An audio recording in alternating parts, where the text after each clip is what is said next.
The Galactic Conclave had a word for planets like Carith, 7, unclaimable.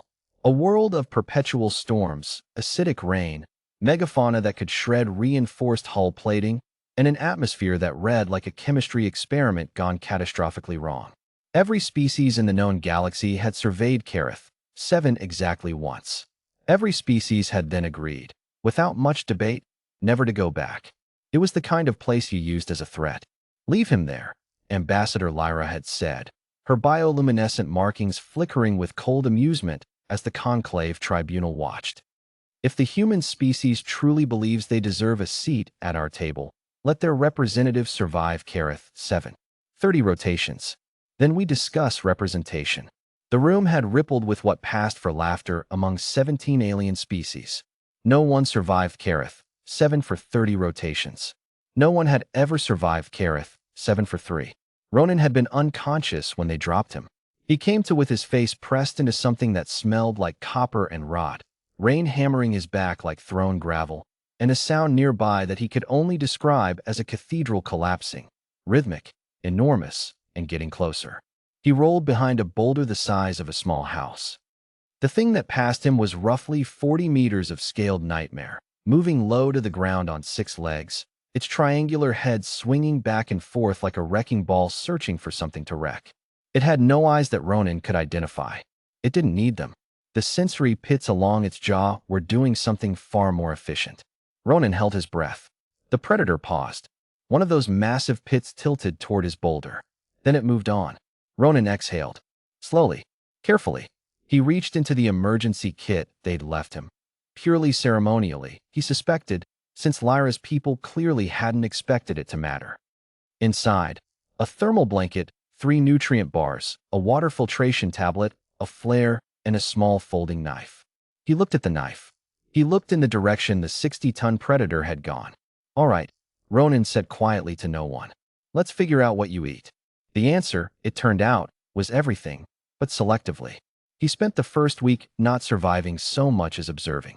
The Carathi apex predators, he started calling them crushers because the sound they made when they moved reminded him of buildings coming down, hunted by thermal signature and sound. They ignored the small burrowing creatures entirely. They ignored the sky-dwelling filter feeders. They were specifically, almost professionally, interested in anything that moved fast and panicked. Ronin stopped moving fast. He stopped panicking. He watched one crusher pin a different kind of predator, something fast and venom-fanged, the kind of thing that would have sent any sane being sprinting, and he noticed something. When the crusher fed, a dozen smaller scavengers circled at the edges, waiting, and the crusher permitted it. Not out of generosity, out of something Ronin recognized after a while. Pattern. The crusher always fed with the same scavengers. It knew their smell. When strange animals approached its kill, it warned them off. But these ones, these familiar ones, it tolerated. Ronin spent 2 days watching from a respectful distance. Then he began to move a little closer at feeding time. Not rushing, not flinching, just present. Another creature at the edge of the kill zone, doing what creatures did. The crusher looked at him once. A long, considering look from those sensory pits. It went back to feeding. By day 12, Ronin had a name for the crusher he'd been following. 7, because of the 7 parallel scar lines across its left flank from some ancient battle with another of its kind. 7 was old. 7's movements had a kind of deliberate economy to them that younger crushers lacked. By day 16, Ronin had started bringing 7 small offerings, not meat, but information. Sounds. When another large predator was moving through the area, Ronin would tap a particular rhythm on the boulder he sheltered near. 3 short, 2 long. He'd learned that 7's sensory pits picked up ground vibration at extraordinary range. He wasn't sure if 7 understood the meaning, but 7 began to respond to the rhythm. A low subsonic rumble that Ronin felt in his teeth more than heard, and then 7 would reorient, moving to investigate. Communication. Primitive, accidental, cross-species communication. Ronin grinned for the first time in days. By day 20, there were 3 crushers that accepted his presence at kill sites. By day 26, 7 had done something that Ronin was fairly certain had no precedent in Conclave's xenobiological literature. It had waited for him. Paused at the edge of its territory, sensory pits directed at his shelter, until Ronin emerged and followed. The thing Seven led him to was another human-sized predator, fast, heat-sensing, territorial, that had been circling Ronin's shelter for 2 nights. Seven killed it with 1 bite. Then Seven looked at Ronin with those ancient sensory pits and made the low rumble. Ronin crouched down, pressed both hands to the ground, and rumbled back in his throat as best he could. Seven's head tilted. Another rumble. Softer. Ronin wiped his eyes. He was not going to cry on a Deathworld because a 60-ton predator had just adopted him. He absolutely was not. He did anyway, a little. On day 31, 1 day past the deadline, because Ronin had lost track and overslept on a bed of surprisingly soft fungal growth, the Conclave retrieval shuttle descended through Carith 7's storm layer, broadcasting the standard distress beacon. Ambassador Lyra stood at the observation window personally. She wanted to see the wreckage. She wanted to see the bones, if any had been left.